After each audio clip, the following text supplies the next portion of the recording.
So, could you start off by saying your name, degree, and the year you're in? So my name's Maya. I'm studying arts law and I'm in my second year. And why did you decide to run for USU board? So I decided to run for a few reasons. I think first of all, like most people, pretty early on when I started university, I benefited from the union. For me, this was through the debating program. So especially coming from a comprehensive high school, I felt that there was a lot of development, things like women's training that helped me, and funding to go to debating tournaments, which I found really important for me. But also, I think seeing the value in the union has also, and being involved in other student political elections, I've realised also it's quite an imperfect institution.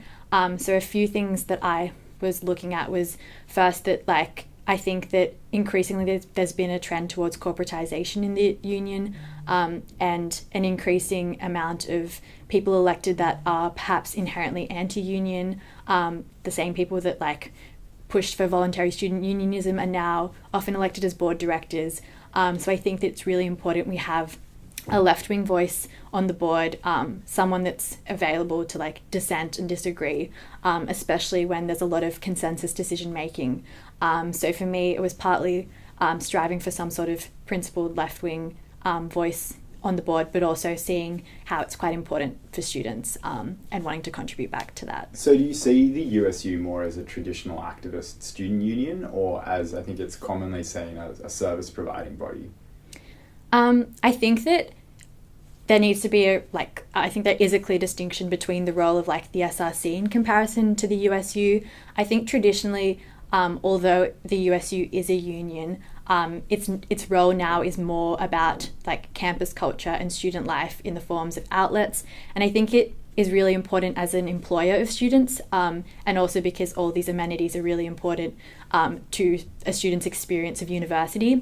However, I think the SRC still holds the really important activist role, and especially with campaigns by collectives and officers, I think that it's a very distinct role, and it would be great to have more collaboration, especially when the USU receives more staff funding than the SRC in this sense. And there are identity portfolios in the USU, so there's a lot of potential for campaigns, and things like Pride Week are inherently somewhat political, but I think that the SRC still holds that activist role.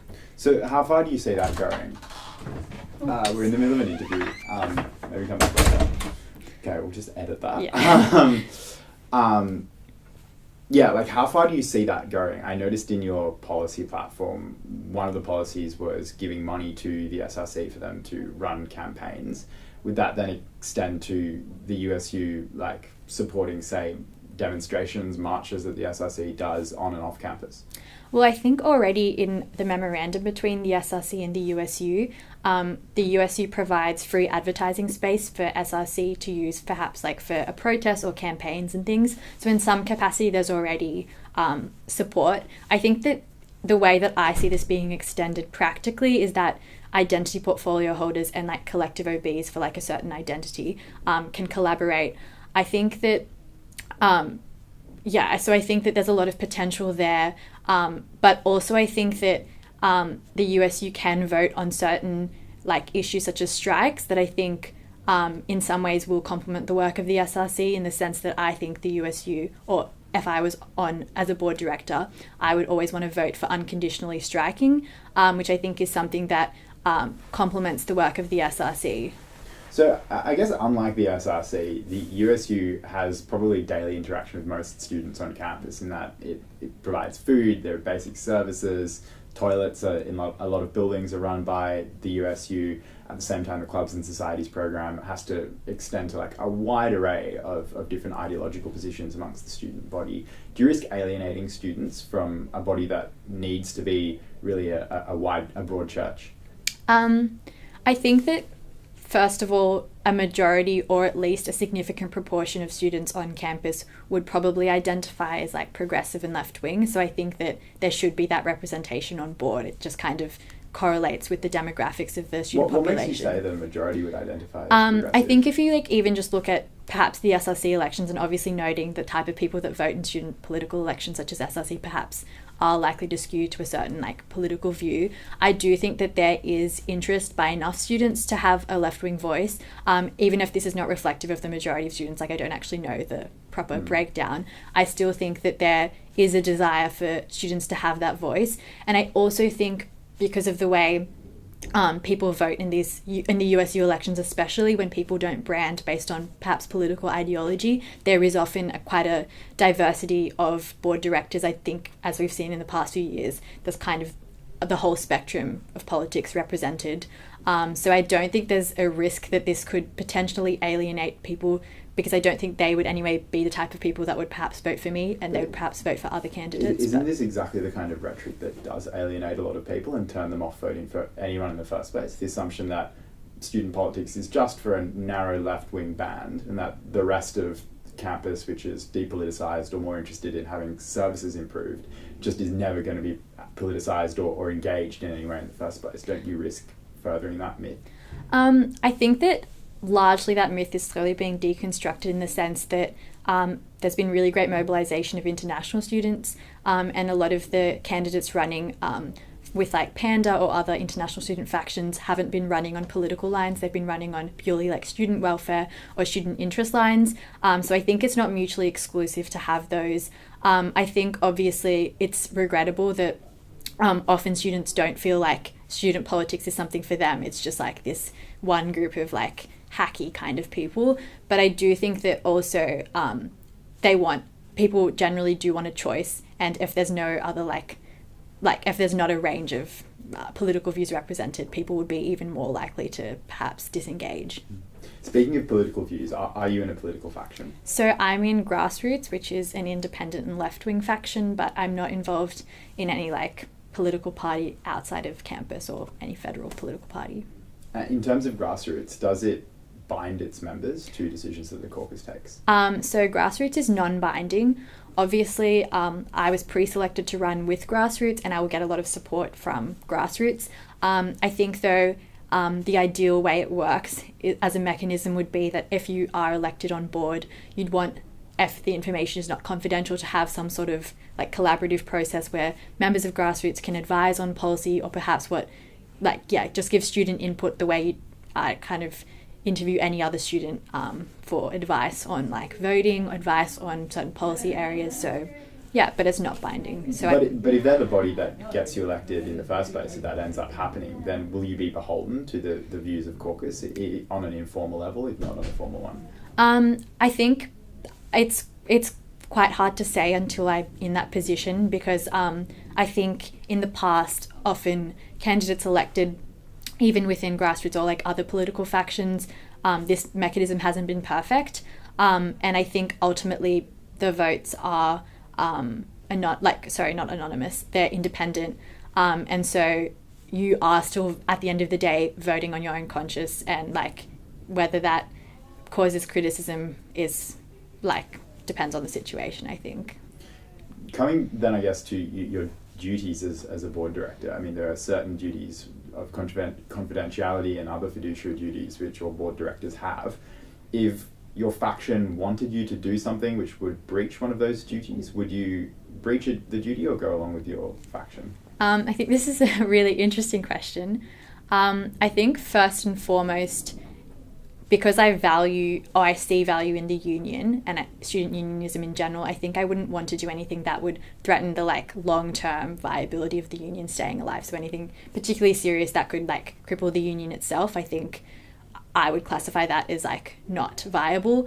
But I do think that if there was something like in student interest that was so important that I would be willing to risk like personal financial like damages even for it, like Tom Rowie or that kind of path of things.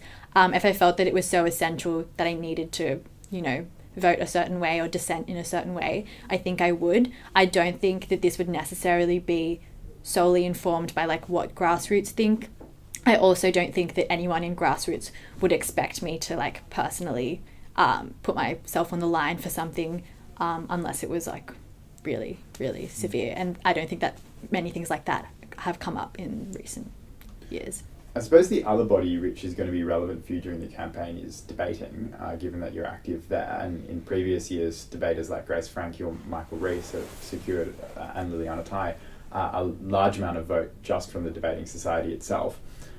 Would you, now the board obviously has ultimate oversight over the debating program, do you think that's a conflict of interest?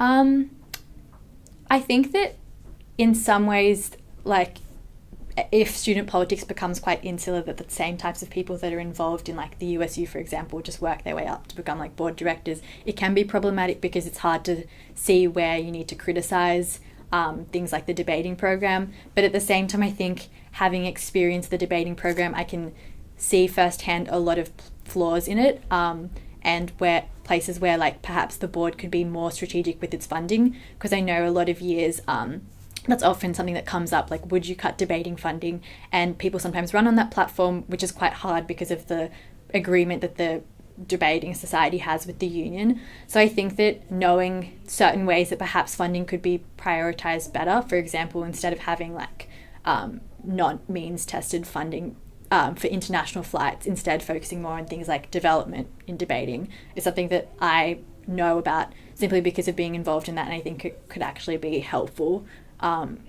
in informing how I vote in USU rather than like a detriment.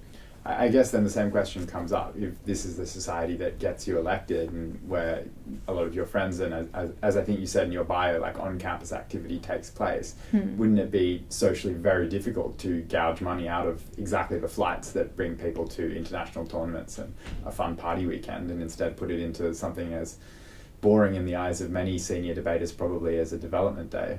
Yeah. I think that's very true, that the social aspect of things can make decision making a bit difficult, but I think because none of my policies or the platform I'm running on is specifically about debating, the reason that a lot of them are voting for me isn't specifically because of my attitude towards debating and its funding. I think often either it's just like friendship circles or it's people that respect like my political views. But I think also in the case that I would be cause some sort of controversy in the debating society, I would prefer this if it's better for students overall. I think that the USU can prioritise things that help the most amount of students, especially if you consider that perhaps a lot of debaters are from already like privileged backgrounds or perhaps could benefit in other ways. And I think the USU has tried to indirectly target this by limiting socials to the sense that alcohol has to be consumed at USU outlets. But I think obviously in reality a lot of debaters were unhappy with this, but this hasn't affected our performance as a debating society. So given you say that you're left wing, can we expect you then to crack down on privilege in debating? Is that something which is on the policy horizon? I think that it's not like one of my priorities because I have a lot of other policies that I was focusing on. I think it just would be in the case that it did come up, I would want to vote in a way that is most reflective of what is left wing, and I think that's really dependent on what I'd be voting on. Okay, moving on to the rest of the candidate field for this year, who are your top 3 picks? Who are your top 3 other dream candidates to work with? I think that one person that I feel like I connect with a lot is Clement. I think Clement, some of his policies are really good, and also just like I've talked to a lot of the candidates and I felt that he's very explicit about wanting to have a progressive campaign and policy when if he eventually gets on board. I think also his priority for continuing the international student campaign for concession Opal cards is something I really identify with, especially considering it's been going on for a long time and we've been having an extra push this year in the SRC to get that done, and I think additional support from the USU would never harm that, so I think that is really good. I think also Rebecca Miller, she is very competent and seems to have very good political sense, and I also liked her policies about sexual assault training, a sexual assault campaign during O Week. I'm not sure about third. I think that nothing's been finalized yet, and I'm still talking to people, and there's quite a few candidates, so I haven't completely decided. But I think there's broadly a few others that I think are very strong. Yeah. So can we expect a preference deal between you and Clement, and then you and Rebecca at least? Well, I've talked to a lot of people, but nothing has been finalised right now. So I think until like the how to votes are printed, I can't like confirm anything. But yeah. Then on the flip side, I guess, out of this year's candidates, who would you not be able to work with? I think I would least like to work with Lachlan Finch. I think this is for a few reasons. As I've mentioned earlier, I think that the Liberals are inherently anti-union, and if we've seen historically that they've pushed for voluntary student unionism, this caused the USU's funding to drop from 16 million to like 3 million. Additionally, if, like we just recently saw at Wollongong Uni, that like the leadership there like effectively pushed for less funding for the union itself. I think that this is inherently against student interest. This is not to say that I think Lachlan will perhaps act in this way. I just think that historically the voting record for Lib dependents on board isn't something that I would support. Cool. In terms of like more further afield, if you do get elected, who would you support in the presidential election? Well, I think, again, similar to what I said about not wanting to support people that are anti-union, I don't think I don't know also like who exactly is nominating and things like that. I don't think any of that's like finalized, but I think whatever ticket is got some left-wing people on it is what I would most align with. And yeah. So presumably not Jacob. Yeah. On to, I guess, like the board's policies and your position on its activities in the last few years. Can you name like a board initiative from recent times that you particularly admire? I think that I really like Radical Sex and Consent Week, because I think that a lot of the festivals the USU runs is oftentimes when they're the most visible, in the sense that people don't consciously think when they're like using their access card at an outlet that this is part of the USU. I think when they have these festivals on Eastern Avenue, it's very eye-catching and it's a great way to engage students. I think specifically Radical Sex and Consent Week had some great panelists. It's something fun, but it's also really informative and helpful for students. In terms of clubs and societies, similarly, do you have like a favourite club and society or a program that you think is particularly important? Ooh. I don't know if I could say I have a favourite club or society. I think that because they like are for such a broad range of interests, there's something kind of for everyone. But I would say I do think actually just the fact that faculties have their own society is really good. I think often they have the capacity to engage students really well. And like mobilize students to go attend events together and things, which I think is a really nice way to bring people together. It's interesting you say that, because faculty societies in fact weren't part of the USU until voluntary student unionism came into existence. So I guess it goes to show how much changing circumstances can force innovation. Yeah, I guess so. It might be a different way of looking at it. I guess on the flip side too, are there things in that the union has done in the last few years that you particularly disagree with, policies that you come down hard on?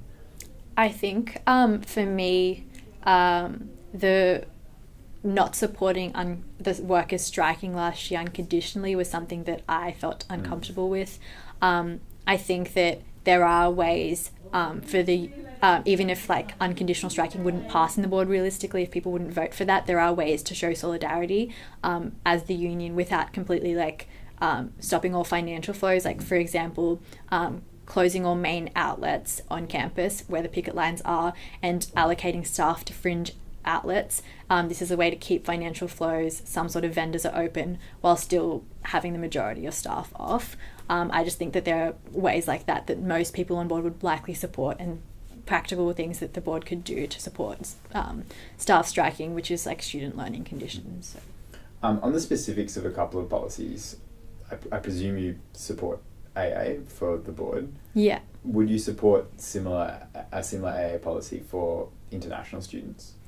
I think that, first of all, the affirmative action for non-cis men actually hasn't even needed to be actioned for a long time, which is something really positive, but I think it's just like a really good safety net to have. So I think that in the same way, it's been only in recent years that we've had such good mobilization of international students, and I think that has had such positive effects that if we want to ensure that that continues, and I don't think it would ever need to be actioned in the same way as the non-cis men one isn't actioned, if we want like a proportional representation of international students on board, that I don't think this would necessarily be like principally wrong. I think it's kind of in line with the same idea as non-cis men AA.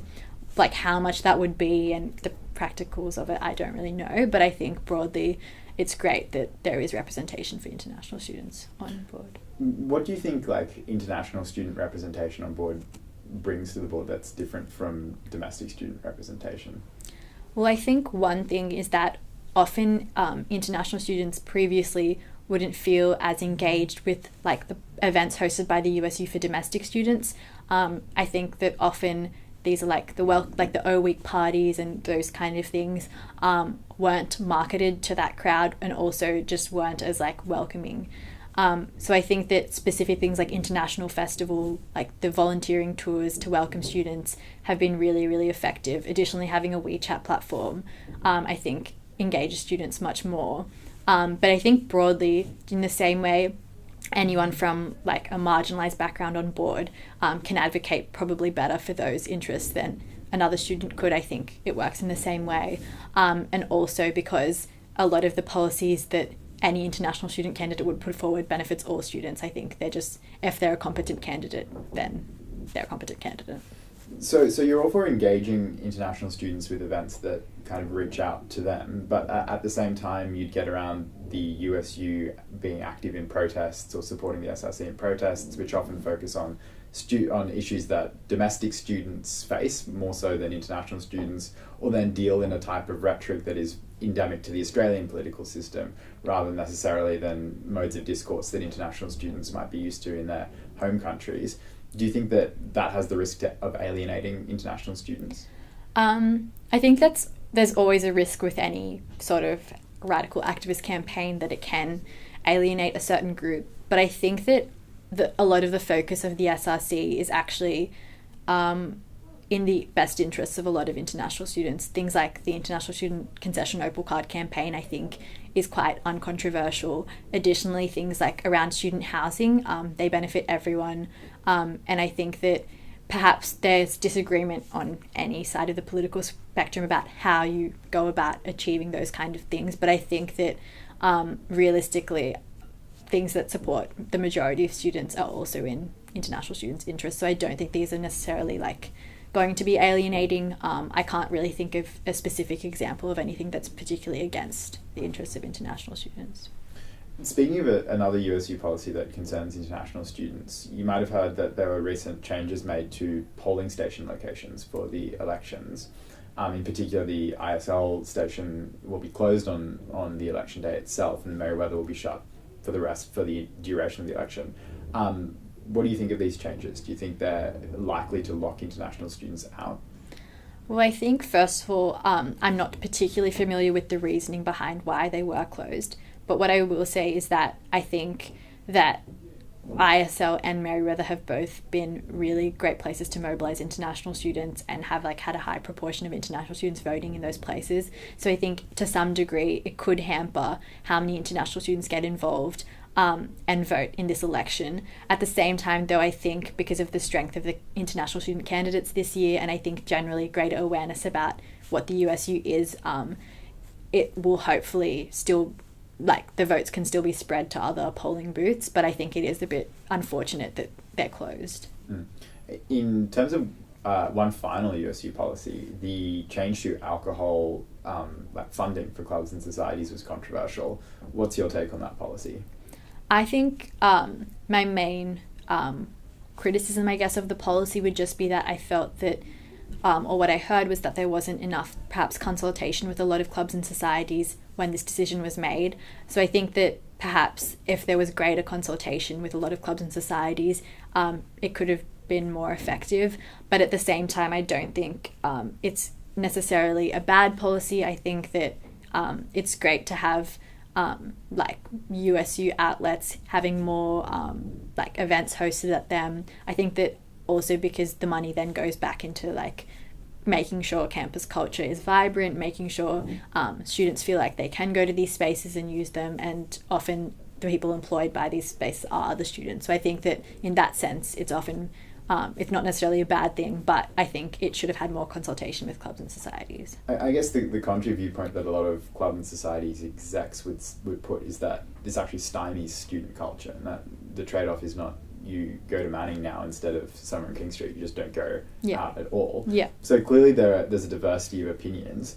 What would you do when consultation is in question and there are different opinions to balance or competing considerations? How do you balance and find an answer to that question of what is best for the student body? Yeah, I think that's quite difficult. And in saying what I just said, I don't know how I would have particularly voted on this specific policy.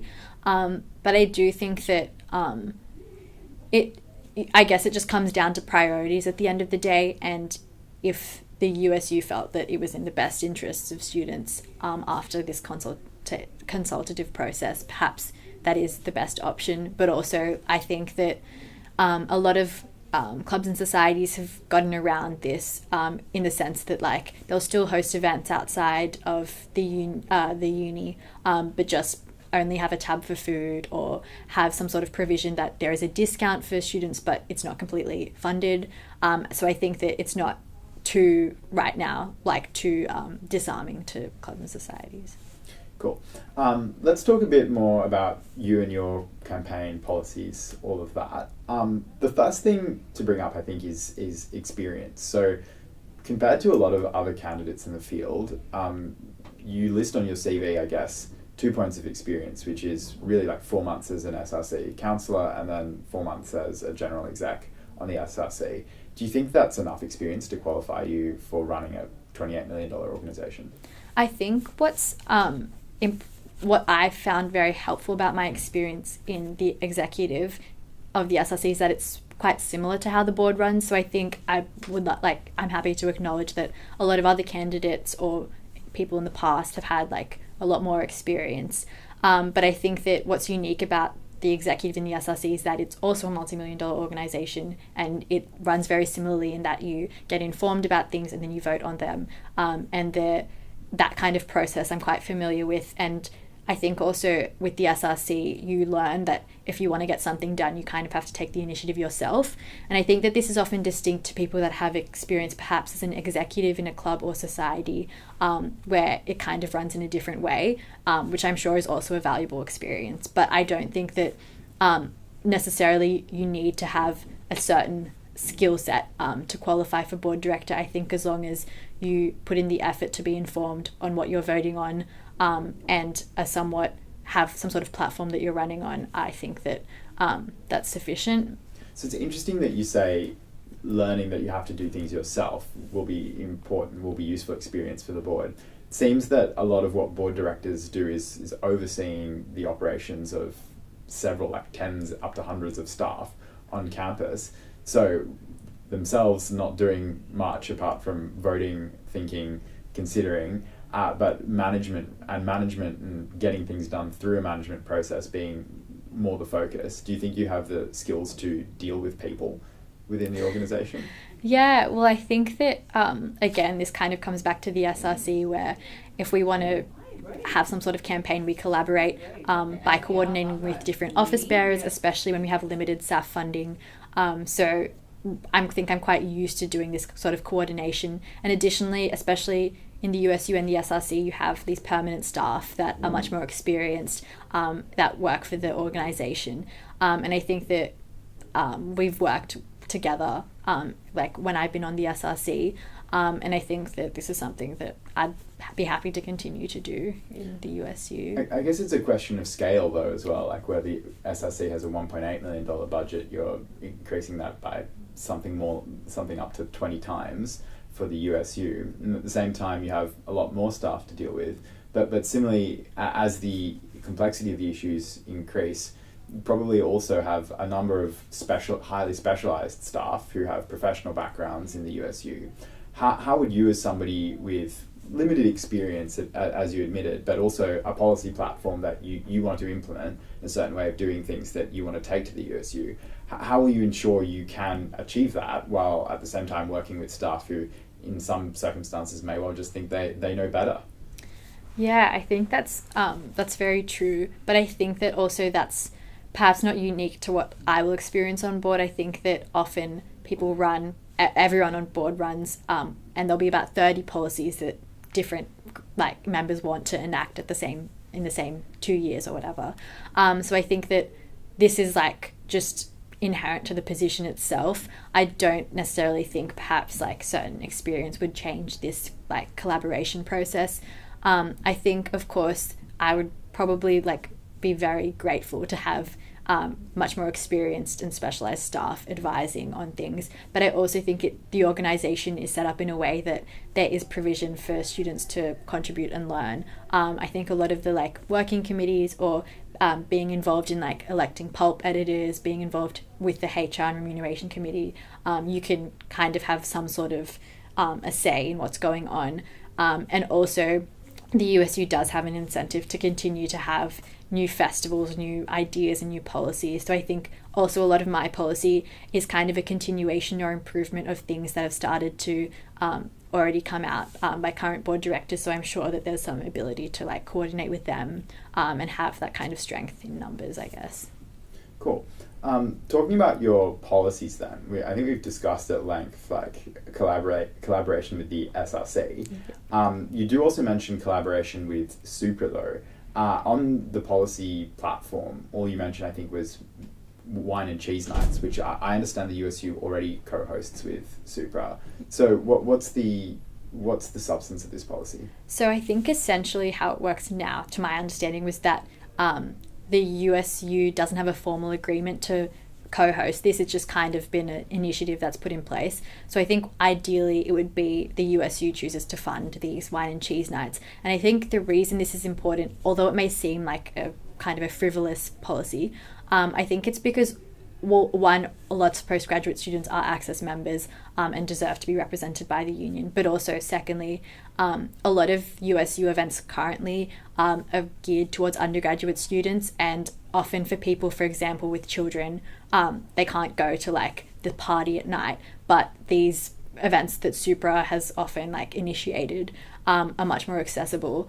So I think that the USU should be supporting that, and I think that formalizing some sort of agreement like that and continuing to host, I think also I suggested like a monthly barbecue and things like that, just kind of continues that relationship.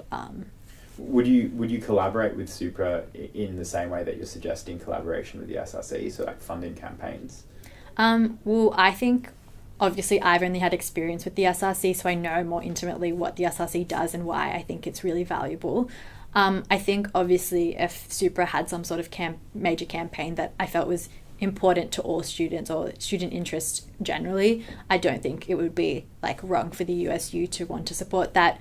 But at the same time, I don't know how many like campaigns per se the Supra has run in recent years. But to take an example, like Supra's education officer last year was active in the National Days of Action against fee deregulation. Yeah. Is that something which you'd be willing to support monetarily, both for the SRC and for Supra's involvement? Yeah, well, I think also part of this policy is just having a bit more collaboration in the sense that there doesn't need to be a separation where like Supra would get funding for the National Day of Action, which the SRC is also sending a contingent to and organising. I think that there's very easy ways for the USU, Supra and the SRC to kind of have a common goal in this sense. Do you worry about where the money will come from though, given that this is an organisation where operational costs effectively ensure its survival? If you don't want to run up a huge deficit, which I think as you mentioned earlier in the interview, you are concerned with the longevity of the organisation, so presumably running up a huge deficit isn't a great thing. If you are going to be spending more on things like campaigns, where will the money come from? Well, I think in the sense that I say we're going to be supporting campaigns monetarily, I think that this included things like I mentioned in my policy statement for hosting like collectives events at USU outlets without making them pay for it. So I think in this sense, it's not necessarily the USU paying for something additionally, it's simply not charging, which I don't think would be a huge financial burden. But I also think that if there was some sort of ability for the USU to fund campaigns, for example, I know that the president of the USU has a capacity to give like $2,000 in like grant money at certain points in the year, and has previously given those to the SRC for like certain projects. And I think that this has been like legitimate and viable for the past few years, and I think that's something that should continue and perhaps even be formalised. Cool. In terms of your SUSF partnership policy proposal, do you think that's achievable? What would SUSF get out of a partnership with the USU that would entice them into a deal? Well, I think with SUSF, it's quite like easy for students if they're signing up for their access card to get information and the ability to sign up for like access to their facilities at the same time. So I think in some senses just like greater membership, like greater sales is probably some sort of incentive for SUSF. But I also think at the same time, like SUSF receives more staff funding than both the USU and SRC, and I think that even if the USU can't demand certain things from them or wouldn't want to, it's important that in negotiations the USU can outline this is our priority. We do want students to have access to those facilities, and perhaps like some sort of discounted membership rate, and try and negotiate that. I think it's the discount which makes me pause for thought, given that SUSF, to my understanding, is already very replete with membership. If you go down there on like a Monday afternoon after 5 o'clock, it tends to be full to overflowing at either of the two gyms. Do they really want more members, particularly if those members are going to be paying less? I think that's something I'm not completely sure of. I think obviously I'd have to look more into the relationship between SUSF and the USU. But I think just, again, even if realistically we can't get a significant discount for access members, I'm sure that the USU can just prioritise that in negotiations as something that they want. What do you mean by, what would the ideal outcome of then prioritising that negotiations be? I think obviously ideally if we could negotiate some sort of discount. Right, but if the discount is impossible, what's the point of prioritising it in negotiations? Well, I don't know. I think it's hard to say whether the discount's impossible at this point. So I can't comment. But I think if in some case we've tried to negotiate for this and it's impossible, I think there are other ways that the USU and SUSF could be closer. For example, like the USU clubs and societies should be able to access perhaps like the sporting facilities without having to pay an additional fee. Things like that are helpful to most students. Cool. On your building renovations policy, you mentioned that you would make a commitment to like non-racist naming. Is that only of new buildings or refurbished buildings that the USU puts up, or would you also commit to renaming existing buildings like Wentworth? Well, I think that under the current occupational license, Wentworth is supposed to be knocked down, and so will likely be rebuilt. I think in that sense then, when the USU and the union university are negotiating, I think the USU can just declare that they would support, and it's not in line with the USU's values to have naming that reflects perhaps like racist connotations or people. So I think that that's just something that the USU should openly declare that they wouldn't support. And yeah. I guess the word on the grapevine is that it will be a long time before Wentworth gets knocked down. So I guess why not push for the name to be changed now? I think in the current, they've changed the occupational license just now. They're starting this new affiliation agreement, and in that it's supposed to be knocked down quite soon. Obviously, like, again, I don't know the specifics. So I think on that premise, it's probably likely going to be within the next few years that this will happen. So I think that it's probably going to be changed soon. Yeah. If it emerged that like other buildings on campus had racist names, buildings that weren't slated for demolition, would you also consider renaming them currently as they stand? Well, I think the USU shouldn't support if its own buildings are named after perhaps historical figures or any racist naming. So I think that just should be what the USU stands against. I think I personally probably won't be actively finding these buildings and campaigning against them, but I think if it did come up, I would support renaming them. But I also think that these priorities will change as if I did get on, or depending how my policies like develop. So, but just generally wouldn't support racist naming. Finally then, your last policy is to revive Manning. That's kind of a darling in the crown of a lot of board candidates. I think Adam Torres had it as part of his policy platform last year. Do you think the USU has changed Manning in any way since Adam's election? Well, I've talked to some of the current board directors, and it seems that the sales at Manning and Herman's have actually increased quite significantly in the past year after all these like renovations and some sort of rebranding. I think that's obviously probably not to the extent that would be ideal. I think though one way that this could be changed practically was that looking at the company that books venues for Manning Bar, they're the same company that books venues for like the Enmore, Metro, and all these other great theatres. So I think that there is some sort of capacity for the USU to perhaps negotiate with them to get a lot more like local music. I think that this has increased. There has been a few more gigs and things, but I also think that now that there's this alcohol policy, perhaps the USU can incentivize clubs and societies to use Manning Bar more. And yeah. Cool. I think that's pretty much all that I had. So Okay. May as well wrap it up. Look like I'm going for a swim.